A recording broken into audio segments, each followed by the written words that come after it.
My next guest really needs no introduction. He comes from a football family. His dad was a certified OG in the NFL, played running back, and has some of the biggest arms I have ever seen on a running back. He has a younger brother that plays at the University of Oregon right now, just finished up his freshman year. And he led the Pac-12 in receptions and receiving yards and had 11 touchdowns. I'm talking about Michael Pittman Jr., man. Mike, how you doing, man? Man, everything is great, man. I'm just trying to stay strong during these tough times and just keep on grinding. How are you adjusting, from a workout perspective, from a daily routine? How are you adjusting to really not being able to be in the gym? Yeah, so I mean, it is tough, but we still have our private gym. So right now, I work out with a group of 3, so it's me and 2 other people.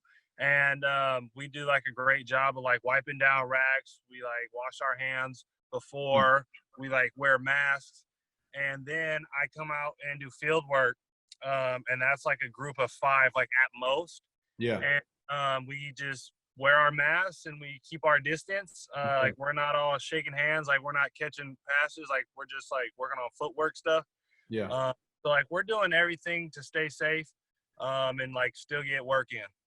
When you first came from high school, you went from California High School Player of the Year to playing special teams, right? And trying to work your way through and grinding through special teams to find a place and find a spot, a roster spot, a starting spot. And you finally got there, man, in your last year. What did that process teach you? That process taught me that it's all about persistence. I feel like now kids kind of jump ship a little too early. And I don't know much about everybody else's situation, but for my own, it didn't make sense to leave, and people were trying to tell me that I should go somewhere else when I knew that it would work out if I just stayed, and then I stayed and then it worked out.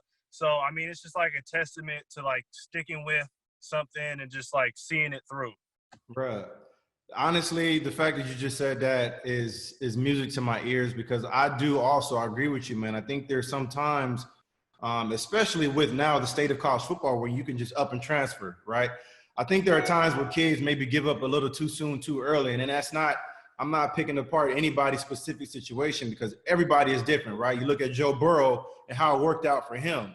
Yeah. And then a guy like yourself who hangs in there and grinds through that process and figures out a way to get on to become a starter, because that's ultimately what's going to happen in the NFL, right? Maybe not for you, but for most of the guys, they're going to have to figure out ways to make it. And a lot of times that comes through special teams. And so what it sounds like to me is that you coach well, right? And I want to ask you about your receivers coach at USC, because that's my dog, my guy.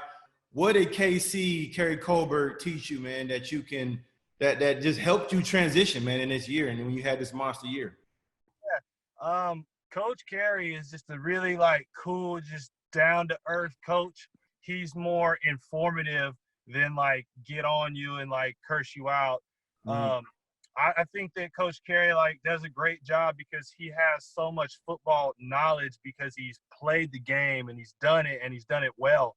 So he just adds different aspects that other coaches don't necessarily know, because they never played pro, they never did it at such a high level. So he just has little tools that can help you get better and take that next step.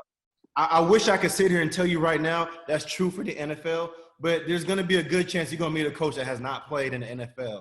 And so the one piece of advice I would give you is to keep KC on your speed dial, man. Keep him on your text. So let's transition to the next level, man. Year 1, what can we expect from Mike Pittman? Year 1, you can expect a productive receiver who's going to be working his way towards that receiver 1 spot. And I'm just going to try to make my team better, whether it's special teams, offensive play. There's no job that's too small, and I'm going to get better each year until I get what I want.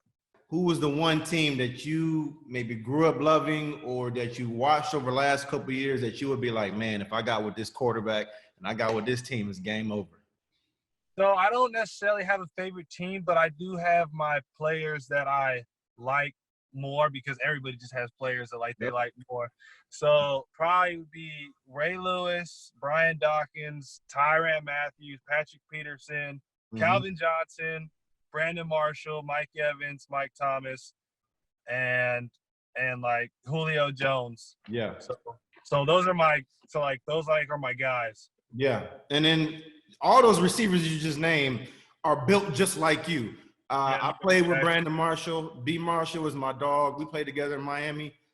Big body possession receiver and was just nasty on the field. Obviously, Julio Jones, Mike Evans is a beast, and we're going to see a lot of touchdowns from him and Tom Brady this year. But one last question I did want to ask you, man, because you do come from a football family. Again, like I said, you got a brother that goes to Oregon, just finished up his freshman year. It was really cool to see you guys go head to head against each other. And then your dad, obviously, what kind of advice, man, has your dad given you along this way up until this point? Because again, we can tell you, we can give you all the advice that, you know, from our perspective, but you have it built in at home, man. What is your dad giving you? Yeah, so where he really helps us a lot is he almost warns us, and basically he has predicted my future. It's almost weird because whatever he says almost always happens, and it's kind of freaky, but he just gives us little tips so nothing really catches us off guard, so we're kind of ready. And he's kind of taught us about the football life and about life in football. I say relationships with coaches and players, and just football life, locker room life. And we've just been getting those tips since we were young. When it's all said and done, which Pittman is going to have the best career? Oh, me, hands down. My dad had a great career. I'm pretty sure that all of my brothers will too, but me. All right, Mike, man. So I appreciate you stopping by, hanging out, chopping it up with me, man. I would tell you, if you need anything, I'll give you some advice, man, but I feel like you're already getting great coaching. You're getting great advice at home. Again, if there's anything I can help you with, man, I'm here for you, bro. I appreciate you. I love watching you at USC, man. You balled out, and you made all of us proud. Everybody that watched you, man, we couldn't wait to watch you on Saturdays, man. So appreciate you. Thank you. Thank you. Appreciate it. The GOAT himself. Thank you. Appreciate it, man. For the best NFL coverage anywhere on the internet, follow NFL on Fox, Twitter, Facebook, Instagram, and YouTube.